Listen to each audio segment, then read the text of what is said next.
Hello everyone, my name is Thomas Garrett. Today I would like to give a lecture on the foundations of Chinese history, particularly the Eastern Zhou Dynasty. Chinese civilization is one of the oldest continuous civilizations in the world, and the people of China pride themselves on their long history. The first Chinese dynasty was the Shah Dynasty, which began around 2207 BCE and fell around 1766 BCE. There is no archaeological evidence of the Shah Dynasty. However, it is highly likely that it did exist. Evidence of its existence is shown by the appearance of dense populations as well as city palaces that developed by the end of the 3rd millennium BCE. During the 2nd millennium BCE, the city palaces formed centers of power based on the possession of bronze weapons. Much of what is known about the Shah Dynasty is shrouded in myths and legends. The Shang overthrew the Shah Dynasty in the 16th century BCE. Their territory included the entire Central Plain, and even toward the Yangtze River Valley at certain points. Inscriptions provide a full list of Shang rulers that stretch back before the foundation of the dynasty. This includes 37 rulers in 18 generations.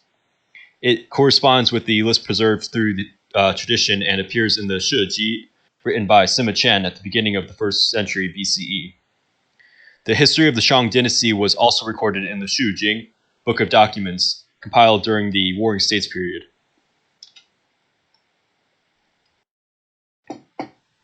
The Zhou overthrew the Shang dynasty between 1050 to 1025 BCE after the decisive battle at Muye in 1046 BCE. The Zhou dynasty lasted about 800 years, and it is known as the longest-lasting recorded dynasty of China. They were the first state to unify the Yangtze and Wei River valleys.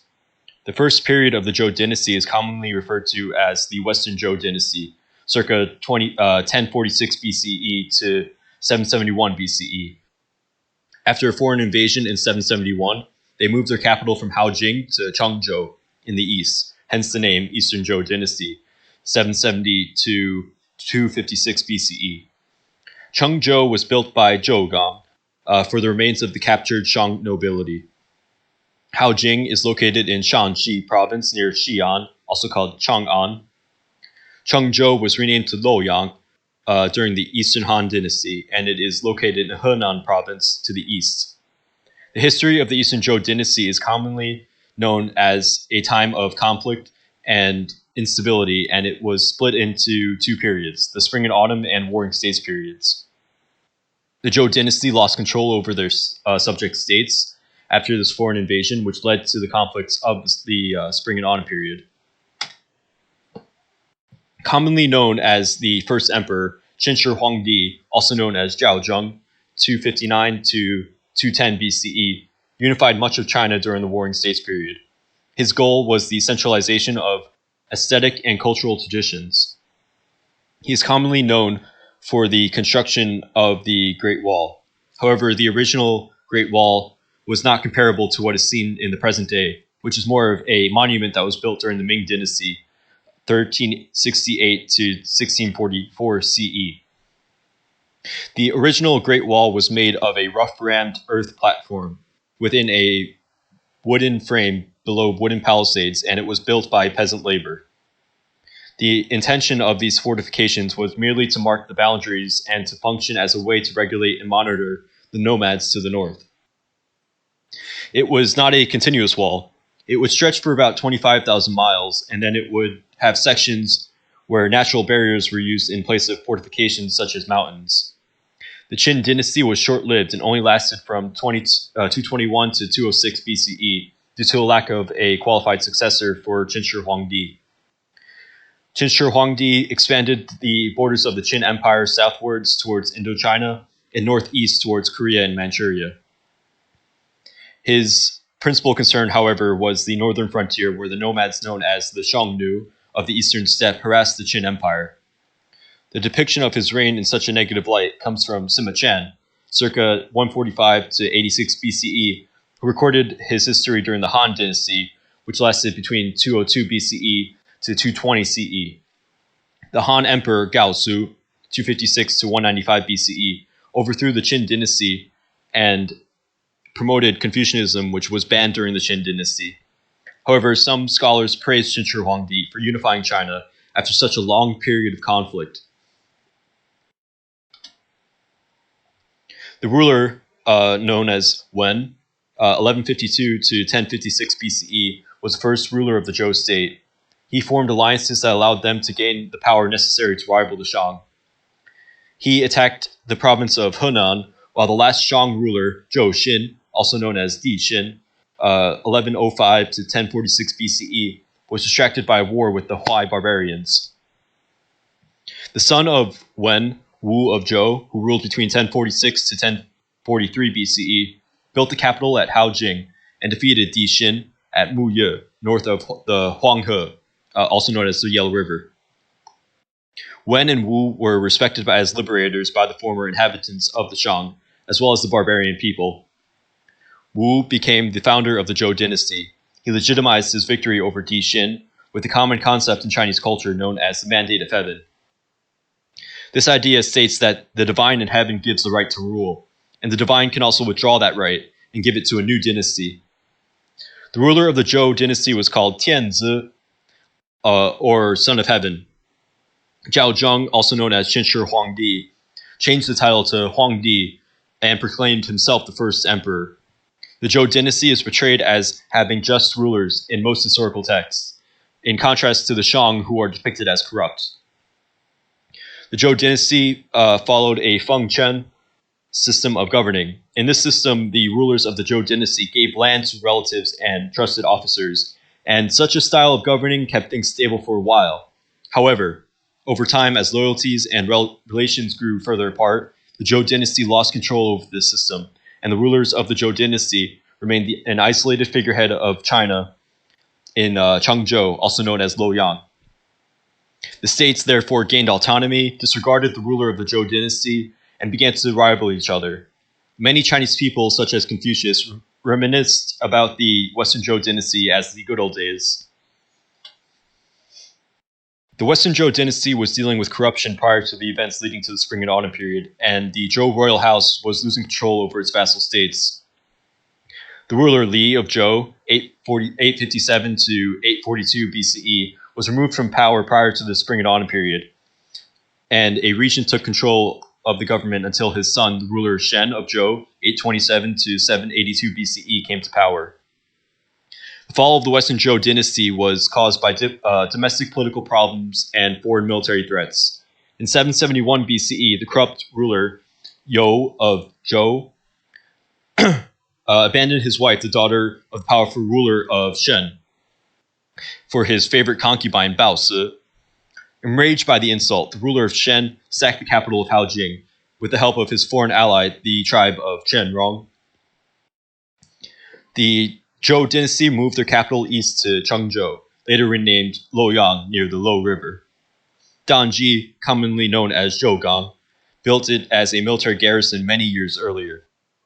The ruler Ping, the son of the daughter of the ruler of Shen, became the new ruler of the Zhou dynasty, from his new capital acknowledged by 4 rulers, including the ruler of Shen.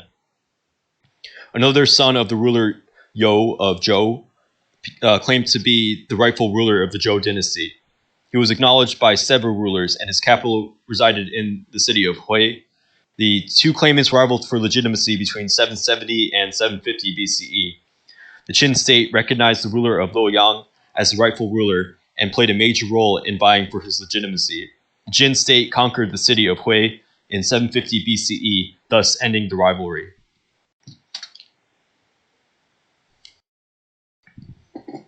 The Spring and Autumn period, also known as Chinchi, began in 771 BCE and ended in 481 BCE.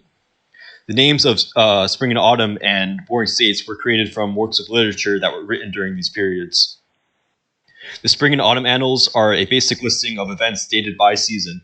They're recorded in the states of Lu between 722 to 481 BCE, and it recorded matters of foreign and domestic affairs.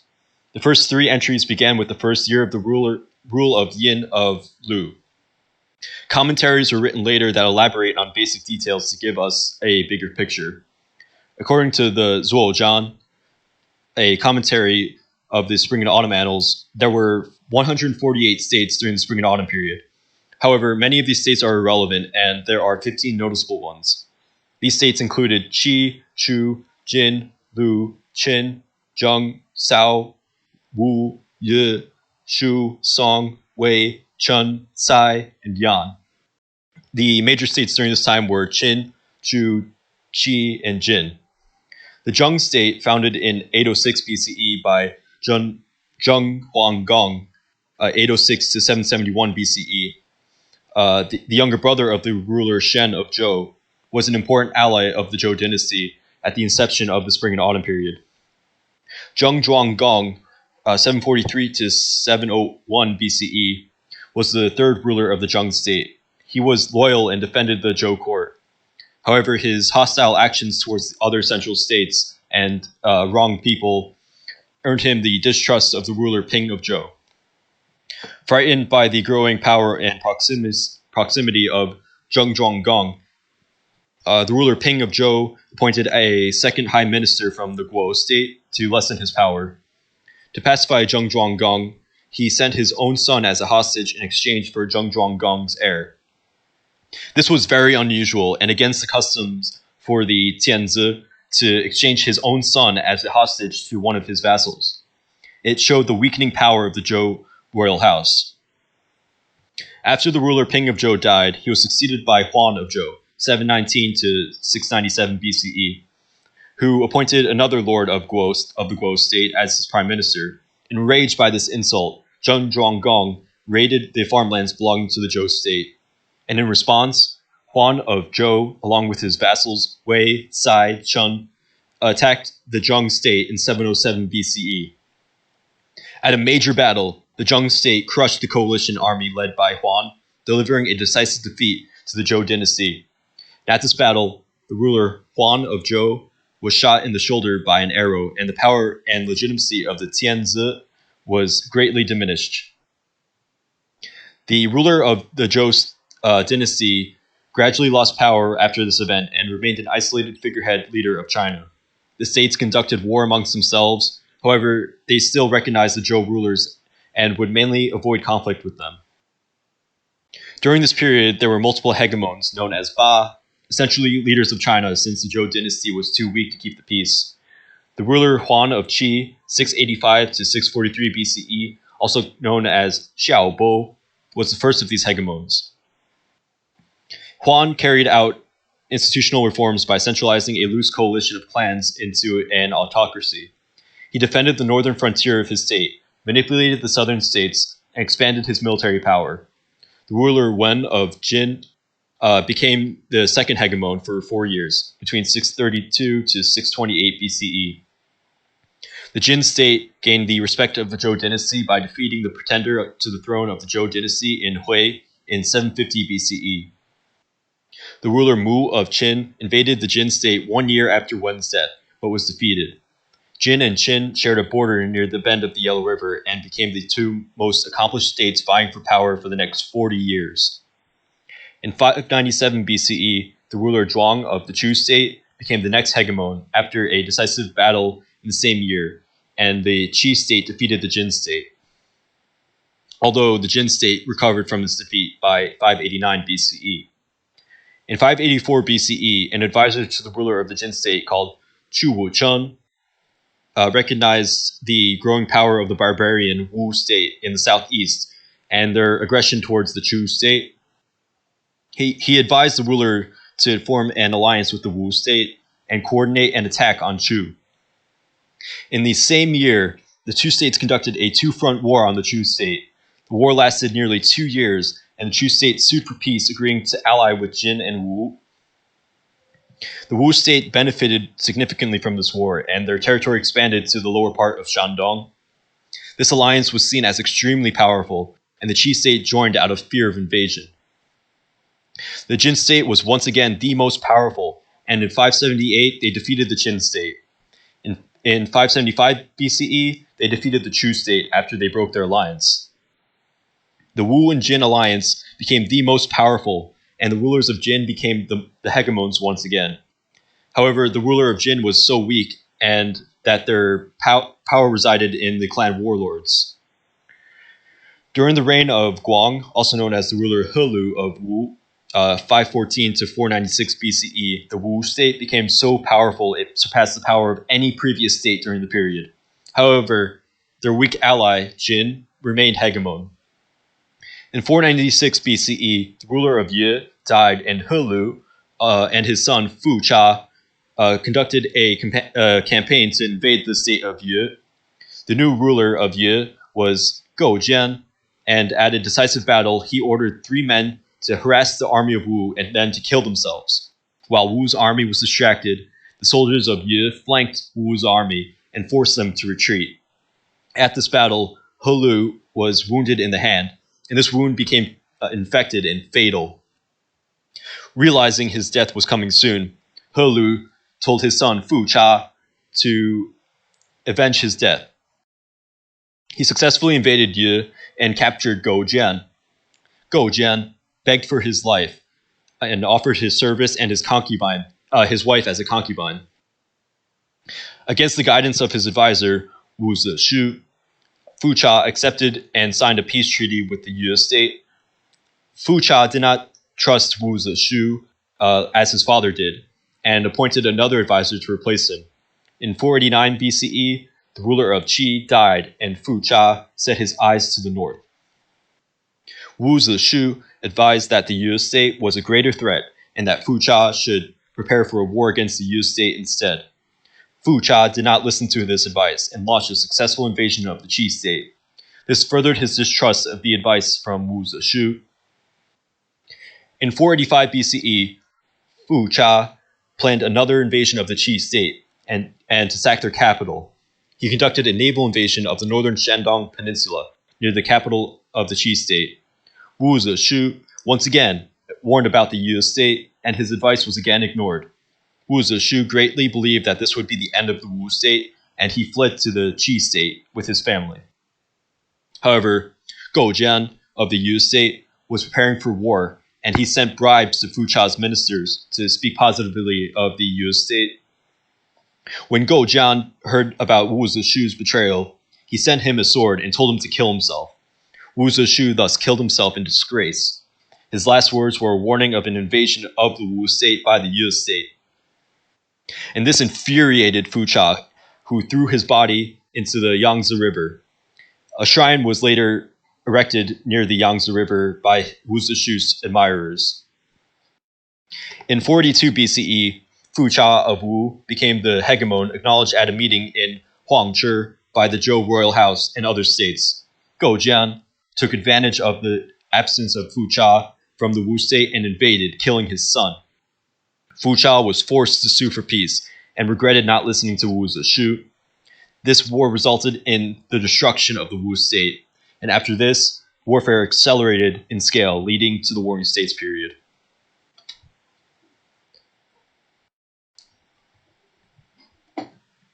Zhangguo, also known as the Warring States period, began in 481 BCE and ended in 221 BCE. At the onset of the Warring States period, the major contending states were Chu, Wu, and Ye, all residing in southern China and considered foreign to the Zhou culture. The transition between spring and autumn and Warring States period is signified by the destruction of the Wu state, the abandonment of the hegemon system, and the goal of unifying China. The Warring States period involved larger and more organized states, and by the 4th century BCE, only 7 sizable states remained. These states were Zhao, Yan, Qi, Wei, Qin, Han, and Shu.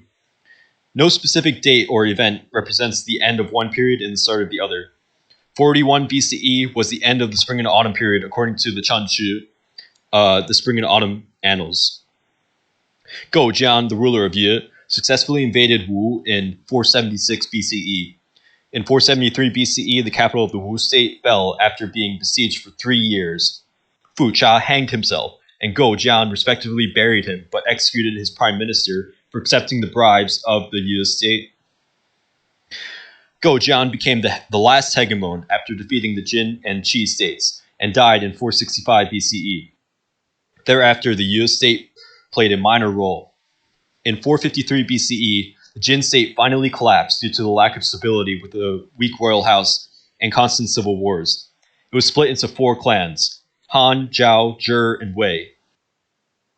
After the collapse of the Jin state and the fall of the Wu state, the major states were Wei, Han, Qin, Zhao, and Qi. After around 413 BCE, Wei became a major state, and the rival was Qin, and Wei defeated Qin many times. After the death of Goujian, the ruler of Yu, Chu became more powerful and defeated the Yu state in 379 BCE. Wei attacked Zhao in 353 BCE. In response, Qi came to the defense of Zhao, and Zhao were successful in defending against Wei. However, Wei was still successful in conquering Hantan, Zhao's capital city. Seizing the opportunity after Wei's defeat, Qin attacked Wei. After Wei was defeated by Han and Qi, and again by the League of Chu, Qin, and Zhao in 340 BCE, they never played a major role in the Warring States period again. By 296 BCE, Qin and Qi became the most powerful states, and the Qin ruler claimed to be the emperor of the West, while the Qi ruler claimed to be the emperor of the East. Qi's growing power was deemed as threatening to the other states. Therefore, Qi's biggest rival, Qin, formed a league with Wei, Chu, Yun, Han, and Zhao to wage war on Qi in 284 BCE.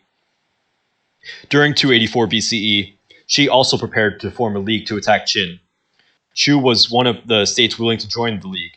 Therefore, Qin attacked Chu and occupied their capital of Yancheng, as well as most of their western regions. The power of the Qi state began to diminish as a result, and Qin became one of the most powerful states. Qin finally became the most powerful state after conquering Zhao in 228 BCE. They continued onward to conquer Wei in 225 BCE, Chu in 223 BCE, Yun in 222 BCE, and Qi in 221, thus ending the Warring States period and the unification of China under Chinchi Huangdi.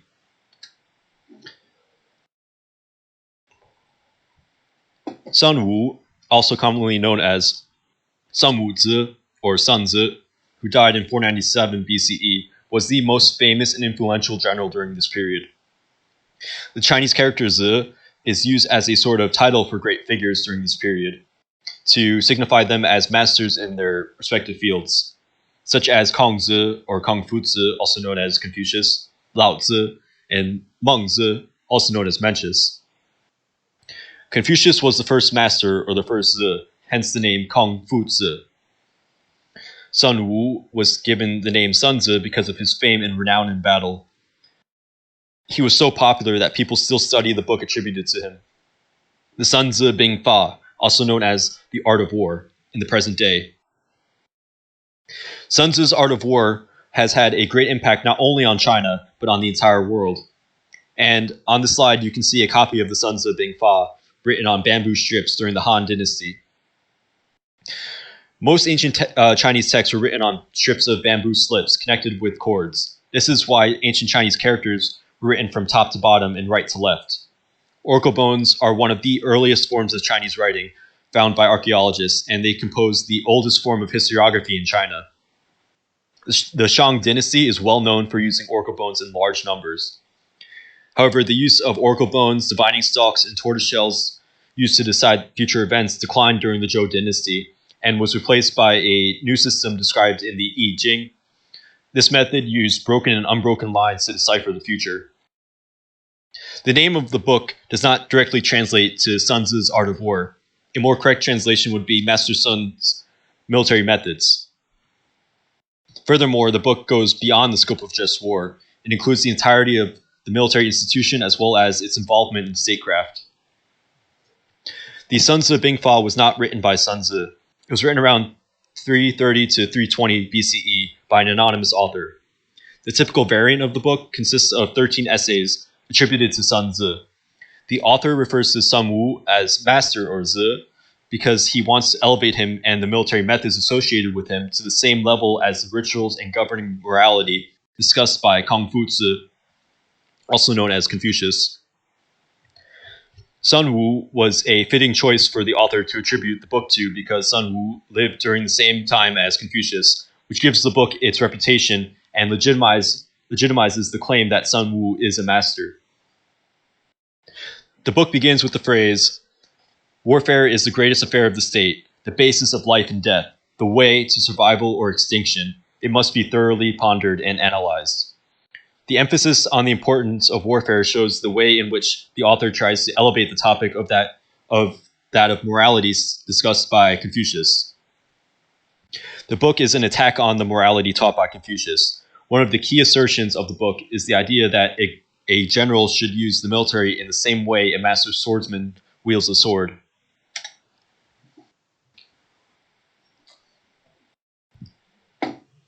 Confucius was born in Chufu in the Lu state around 551 BCE and died around 479 BCE in the Lu state. In the present day, it is part of the peninsular province of Shandong, which stretches out into the Yellow Sea in the northeastern part of China. Many of the sources we have about Confucius are contradictory and unreliable, and nothing is known for certain about his life, including the information presented here. We do not have anything that he wrote, and most of our knowledge comes from his students of his students, or people who were closely connected to him. His goal was to restore the harmony which existed in the foundation of the Zhou Dynasty. Both the author of the Sunzi Bingfa and Confucius believed that government positions should be appointed to qualified individuals. However, this is the only thing that they could possibly agree on. The Lu state was generally seen as culturally superior to the other states and continued to use the same cultural rituals and learning techniques as the early Western Joe. Confucius himself revered the founders of the Zhou Dynasty and detested the constant state of conflict of this period. His family claimed to be the descendants of the Shah Dynasty. However, there is no evidence to support this. His father died while Confucius was still young, and his family was not wealthy. Regardless, he still managed to get a good education.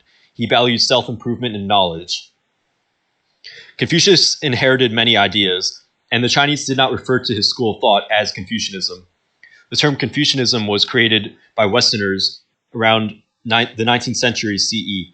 The Chinese call it Ru Jia, School of Scholars, or Ru Jiao, Teaching of the Scholars.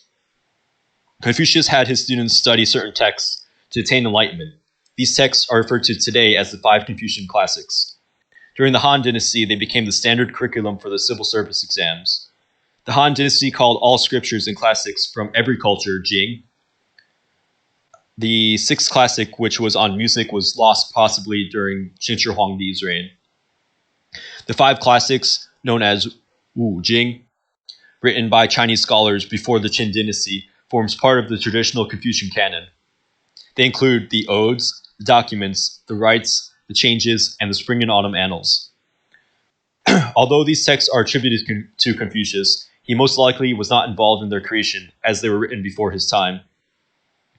The Analects of Confucius are a compilation of sayings and experiences of Confucius written by his students of his students, or people who were close to him.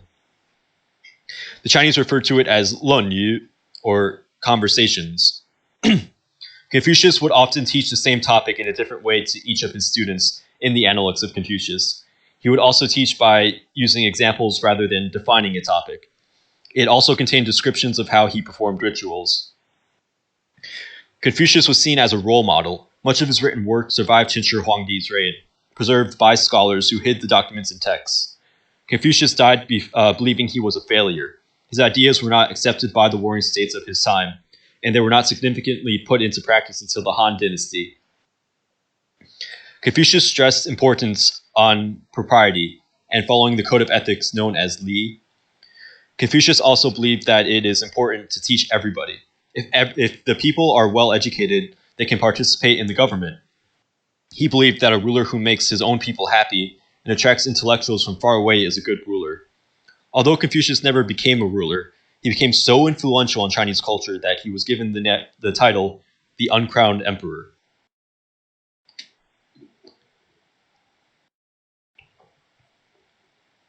Followers of Confucianism commonly mastered rituals and were artists. Mencius was one of the most famous followers of Confucianism. He lived around 372 to 289 BCE during the Warring States period, whereas Confucius lived during the Spring and Autumn period. He spent most of his life in eastern China, mainly in the state of Qi. Mencius had a wise mother who aided him in his education. Like Confucius, he traveled from state to state searching for a ruler to adopt his ideas. He adapted ideas and added his own to the school of thought. One concept he added was that everyone is inherently good. However, people tend to stray off the path of good. It is a teacher's responsibility to correct the path of their students. He also believed that rebellions were necessary to remove corrupt rulers. Mencius held a stronger criticism towards people in the upper class and those working for the government than Confucius. His teachings are recorded in the book called the Book of Mencius, also known as the Mengzi Shi. On this slide, you can see a copy of the Mengzi Shi produced during the Ming Dynasty. It contains 7 chapters. Each chapter is divided into 2 parts. It goes into greater detail than the Analects of Confucius and mentions debate that Mencius had with other intellectuals and the advice that he gave to rulers.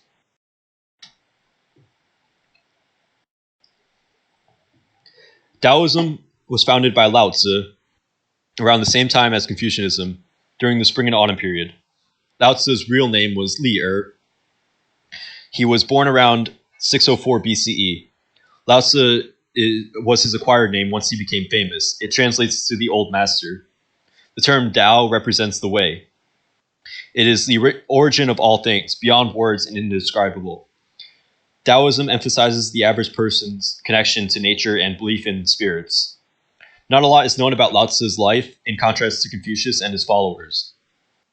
His life was recorded around 100 BCE by Sima Qian in the records of the Grand Historian.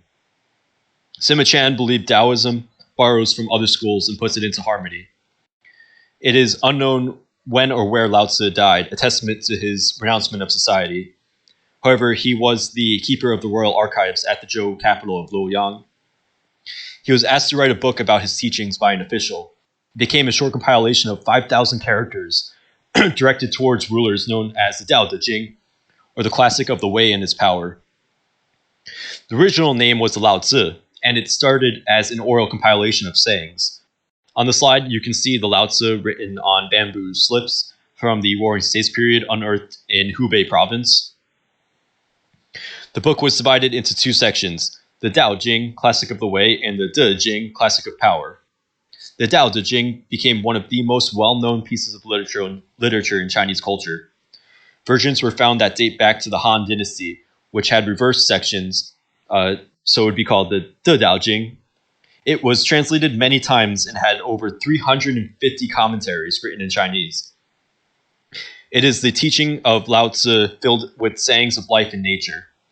Some historians have concluded that it consisted of multiple authors. Laozi could be plural, as in the old masters. In 1993, archaeologists discovered a tomb that dated back to 300 BCE, which contained 804 bamboo slips containing of parts of the Dao Jing, records of rites, and the documents. Phrases from the Dao Jing could be understood differently depending on who reads it. Sayings such as, "Conduct your triumph like a funeral," "He who feels punctured must have been a bubble," "Knowledge studies others," "Wisdom is self-known," are left to the reader to interpret. Words, as Laozi believed, were a trivial creation of society, and to experience something is much more than words can describe. Laozi referred to a good ruler as one who was not well known, because well-known rulers were usually known for their infamy or conquests. Some Taoists believed that Laozi went to India and founded Buddhism. The term Taoism was not used to describe a group of people until the Han Dynasty, and people referred to as Taoists during the Eastern Joe Dynasty wouldn't have considered themselves as Taoists. Zhuangzi, 369 to 286 BCE, was a famous Taoist who lived during the Warring States period. He was believed to have been a follower of Laozi. However, it is likely that he did not consider himself a Taoist, and his teachings were different from Laozi. A popular example of his teaching is when he dreamt that he was a butterfly. When he woke, he questioned whether he was a butterfly dreaming that he was a human. This represents the Taoist belief in returning to nature. When officials from the Chu state asked him to become prime minister, he replied with a story about the corpse of a tortoise that is being worshipped by a ruler. He asked the officials whether the tortoise would rather be in nature. The officials said it probably would, and Zhuangzi replied that he too would rather be with nature. Zhuangzi criticized Confucius for living in society, and he prided himself on living outside of society. In contrast to Laozi, who was reserved and mysterious, Zhuangzi was very charismatic in his teachings. He would often debate people who disagreed with him. He was more connected to the spiritual world and disconnected from the material world than Laozi, and avoided mentioning wu wei, or non-action. Zhuangzi refers to a perfected person as one who breaks away from society. He rejected society completely, whereas Laozi tried to give advice to rulers. There was no concept of good or evil for Zhuangzi. He also believed opposites to be equal. The Zhuangzi was a 33-chapter work of literature and stories attributed to Zhuangzi, and it challenged ordinary ways of thinking. And on the slide, you can see a copy of the Zhuangzi produced during the Ming Dynasty. However, the popular compilation that is read today was compiled by Guo Xiang in 312 CE. The texts are from many centuries, and some preceded the Dao Jing. The first 7 chapters were probably written by Zhuangzi, while the other chapters were attributed to other authors. It became so popular, it became an extremely popular Taoist piece of work with strands from many different texts. Moism was founded by Mozi or Mozi around 479 to 438 BCE. Mozi was born in the state of Lu, like Confucius. His school of thought was based on the improvement of society, like Confucianism, rather than the rejection of society. Moists practiced self-defense and the building of fortifications. Many architects, for this reason, practiced Moism. They believed warfare only to be necessary for self-defense. Moists would sacrifice their lives to stop violence, and they interfered in battles in such a way. According to Sima Chen, Moists revered the Tao, ate from earthen plates and bowls, and in the winter they wore the skins of deer. This perception of Moists makes them appear connected to nature, similar to Taoists. Mozi believed strongly in spirits, and that faith in the spirits would enlighten a person. However, he detested extravagant ceremonies. Moists wanted all men to love each other as they loved their families. This idea was greatly opposed by Mencius, because it would destroy the idea of a family, which in turn would destroy society. Mencius strongly disagreed with Moism. After the Warring States period, Chinchi Huangdi greatly opposed the practice of Moism, and its teachings were nearly lost. In contrast to Confucianism, Taoism, and Moism, was Fajia, or legalism, founded on the ideas of Shangyang, 390 to 338 BCE. The term Fajia was invented by Sima Chen. Legalists greatly influenced governments until the present day due to its success. However, few scholars admire legalism because of its authoritarianism and lack of respect for the other schools of thought. Regardless, it became the most successful form of governing during the Warring States period. The term Xin refers to the force and power required to compete with rival states and was highly valued by legalists. The goal of legalists was to stabilize the region, similar to Confucianism and Taoism. They also borrowed from Taoist idea of wu wei, or disengagement. Legalists believed the laws of the state should be decided by the whole state and not just the ruler. This put no one above the law. Legalists put their faith in the law, while Taoists put their faith in harmony with nature, and Confucians put their faith in ethical practices. Mencius highly opposed leadership through power and control.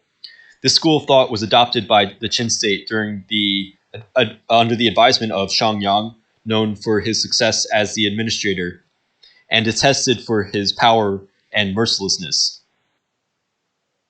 He served under Dao Jing of Qin as chief minister for about 20 years, between 361 to 338 BCE, and he was executed by his successor, Hui Wen, by having his limbs and head strapped to 5 chariots, tearing his body to pieces. His ideas were preserved in a text known as the Book of Lord Shang. It promoted authoritarianism, giving the ruler the right to gain power through war and slavery. Shangyang believed that an absolute ruler was the best form of governing. He wanted to revoke the Jing Tian way of land ownership, where the rulers of rich families owned the land and replaced it with individual ownership called Zhunjian. He also wanted to arrange families into groups to better control them, as well as impose strict laws and regulations. He believed that a strong state with strict laws and harsh punishments would succeed in this time of turmoil. Shang Yang also created regulations for bureaucrats, known as shu. He is well known for making the Qin state very successful.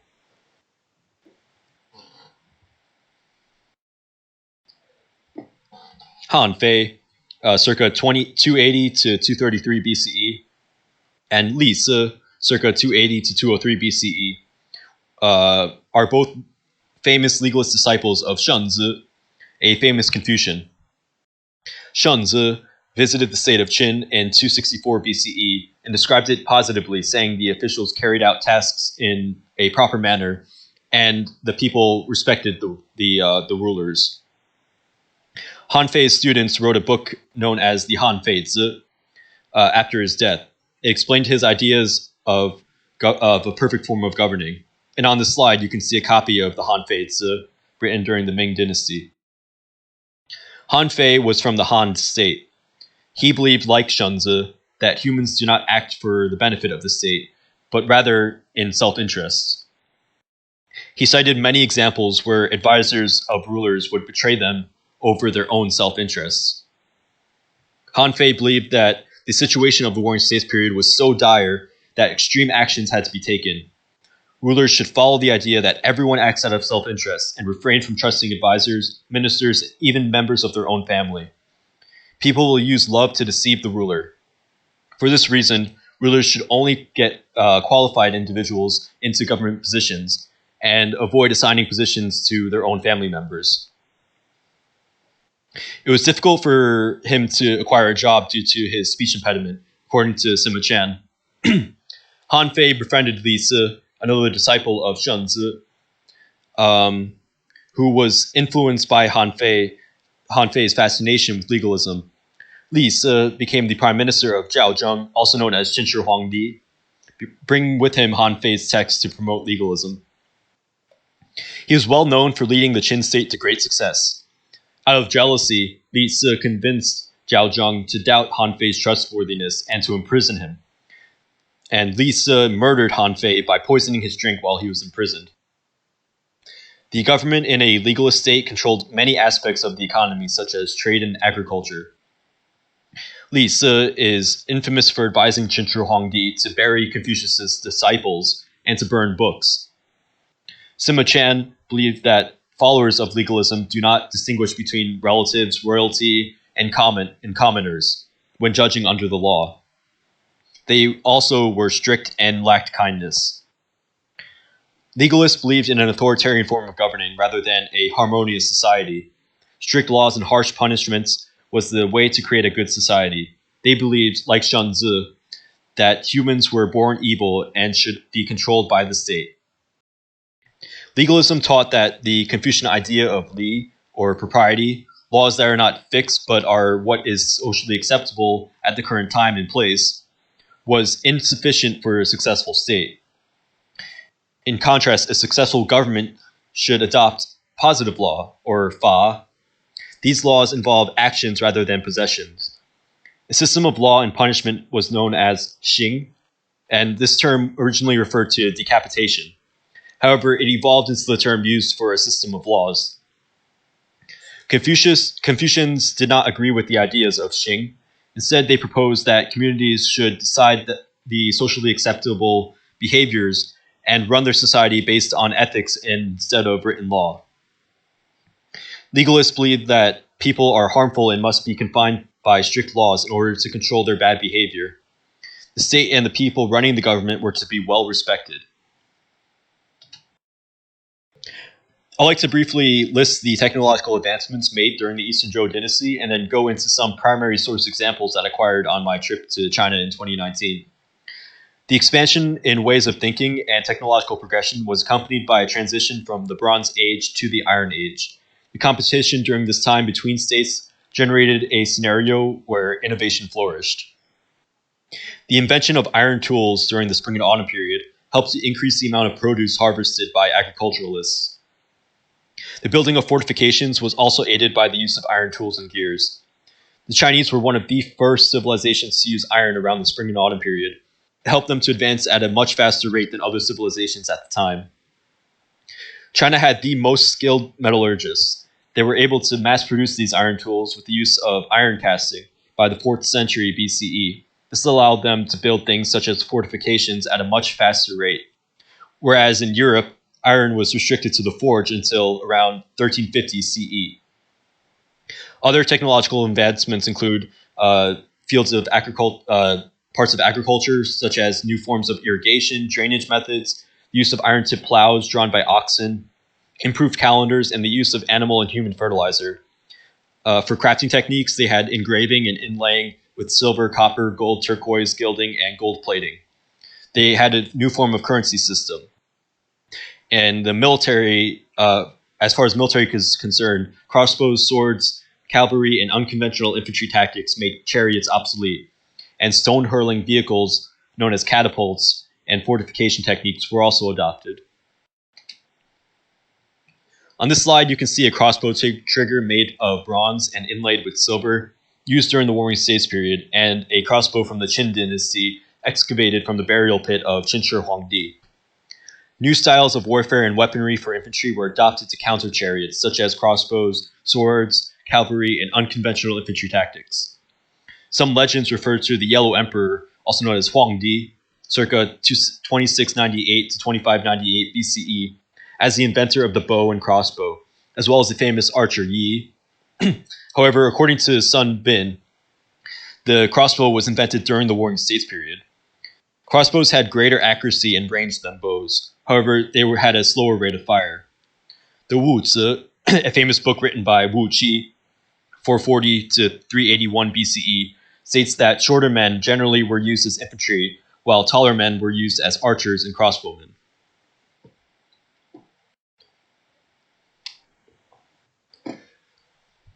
Swords during the Spring and Autumn period were shorter than the Warring States period, and they were usually made of bronze. The iron sword in this slide is an exception.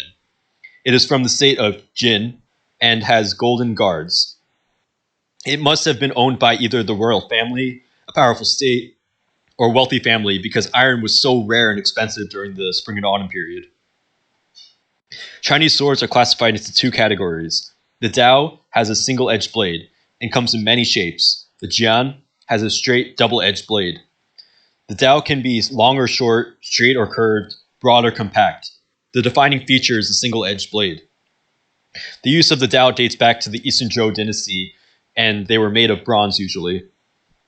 Swords during the Shang Dynasty and Spring and Autumn period were shorter than the Warring States period and used for thrusting rather than slashing.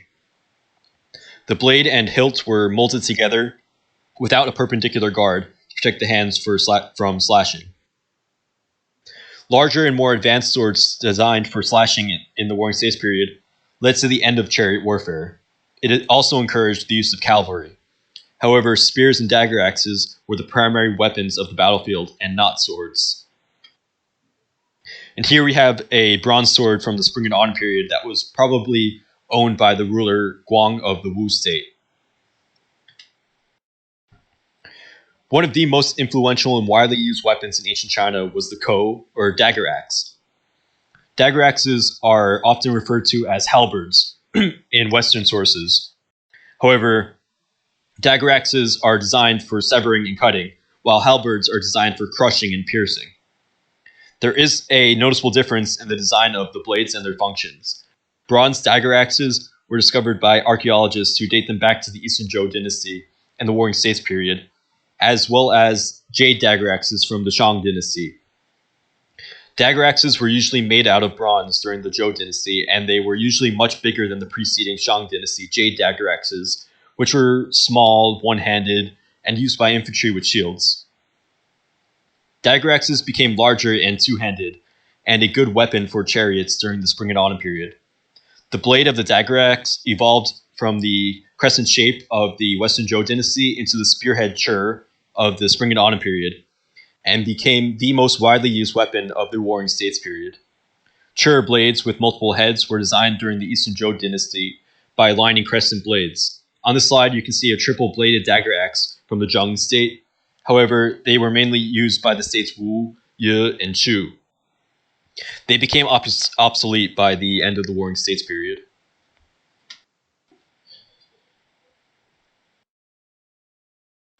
And here we have a Jade dagger axe used during the Shang Dynasty.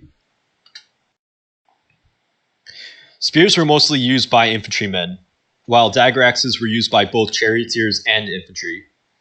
Evidence of this can be seen in chariot burials that contain no spears but plenty of dagger axes. Dagger axes and spears were buried with all military ranks, showing their major relevance on the battlefield.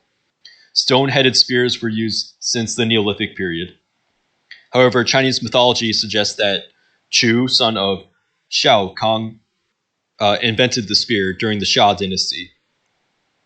Spears that date back to the Shang Dynasty have a leaf-like blade, while spears from the Warring States period are less wavy, longer, and thinner, as seen by the examples of the spears on the slide. They were rarely used as javelins and mainly used for piercing. Dagger axes were far more widely used than spears, shown by their large numbers in burial sites.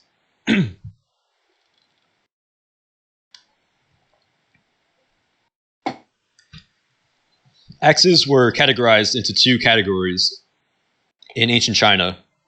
The fu was long and narrow, while the ye was wider. On the slide, you can see a bronze ye axe on the left and a bronze fu axe on the right. A larger bronze fu axe allows for a hollow core, making it lighter. After the famous Battle of Muye, where the Zhou overthrew the Shang Dynasty, the ruler Wu of Zhou chopped off Emperor Xin's head with a yellow ye. On this slide, you can see the design of a typical two-horse chariot that would have been used during this period. A chariot is a wheeled vehicle with a curved shaft and a square frame drawn by at least two horses harnessed by a yoke on the horse's withers. This was the only way to harness the horse before the invention of the horse collar and breast strap. Chariots were used as both weapons in war as well as ceremonial parade objects for royalty and upper-class nobility. They were also used in hunting along with composite recurve bows. The use of parade chariots and harnessed horses is mentioned by Chinese scholars around the 9th and 6th centuries BCE in the Shi Jing, also called the Book of Odes.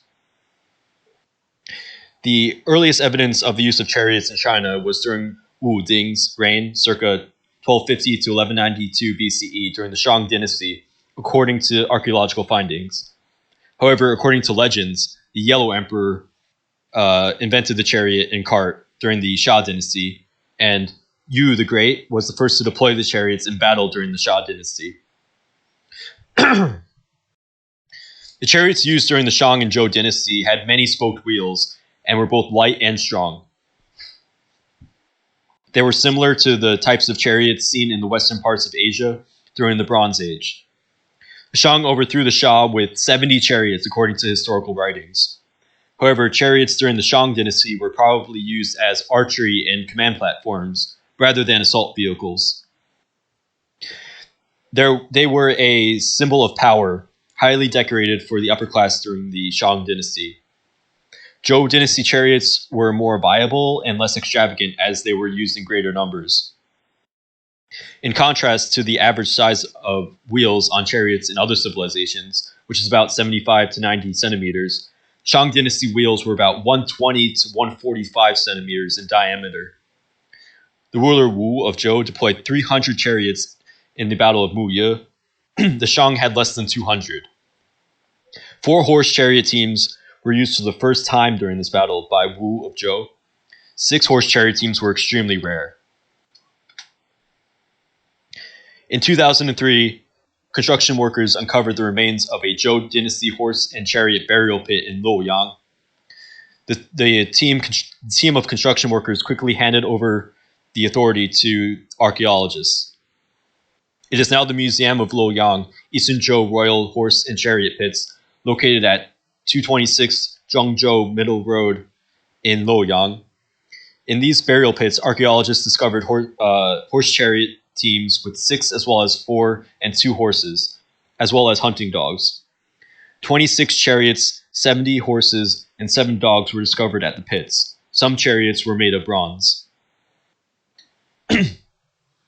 And here you can see chariot fittings and horse harnesses, as well as a model for stack casting molds of chariot fittings. Stack casting elements cast on top of each other, along with metal molds, were used for the mass production of tools, chariot fittings, and horse harnesses. Lamellar techniques and here you can see more chariot fittings and a mold for stack casting. Lamellar techniques for armor that linked rectangular leather plates emerged during the Zhou Dynasty. This concept was applied to metal armor during the Qin Dynasty, as seen on the terracotta warriors, and the stone lamellar armor from the Qin Dynasty seen on this slide. Previously, during the Shang Dynasty, soldiers only wore 2-piece set leather tunics. During the Warring States period, siege weaponry was evolving and becoming more useful, as well as the number and quality of fortresses.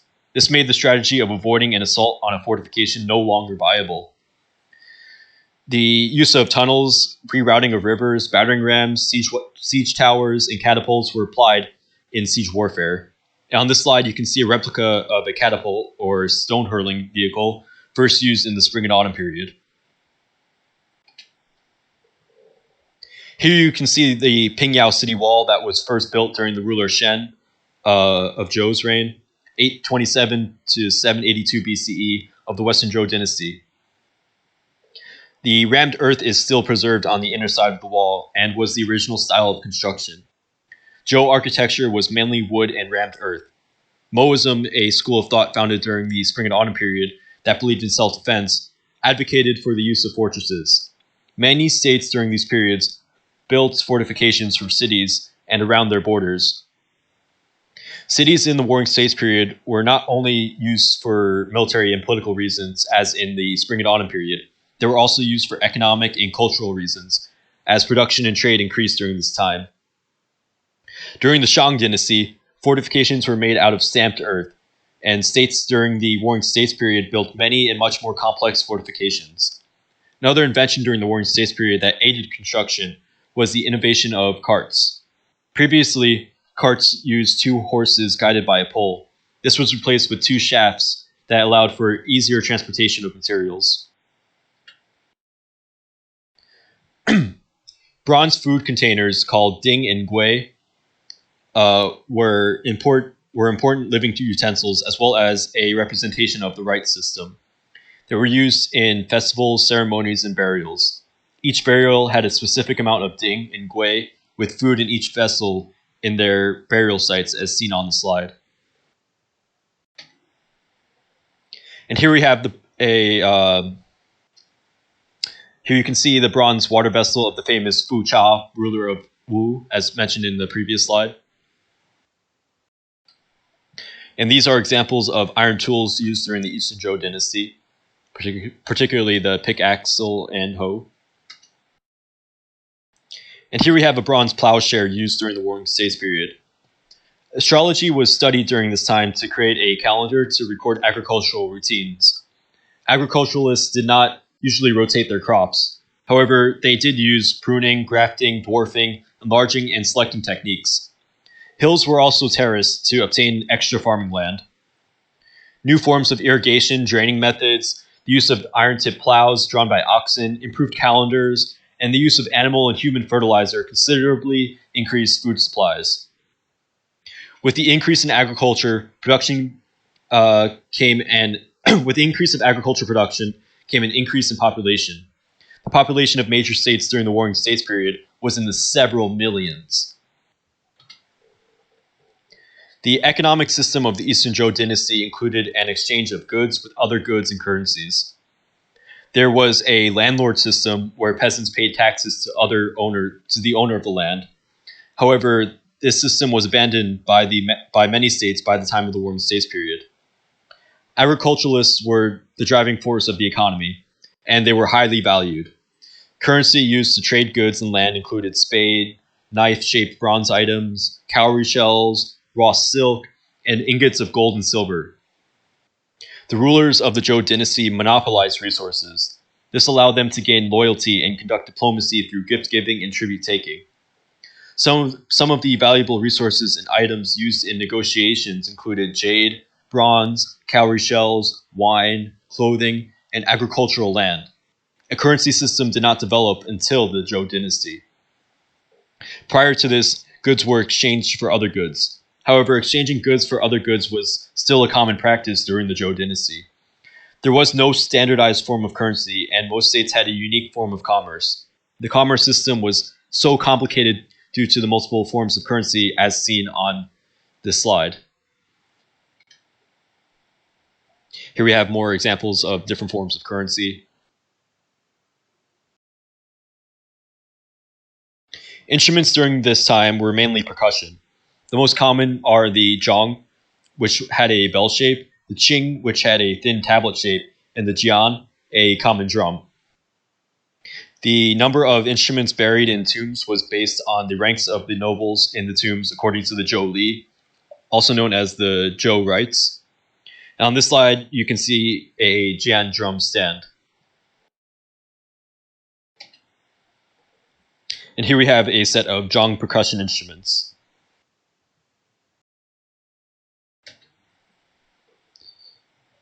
And on this side, we can see a set of Qing percussion instruments from the Warring States period. And that concludes our lecture. Thank you so much for watching. Please check out my channel for more lectures on Chinese history.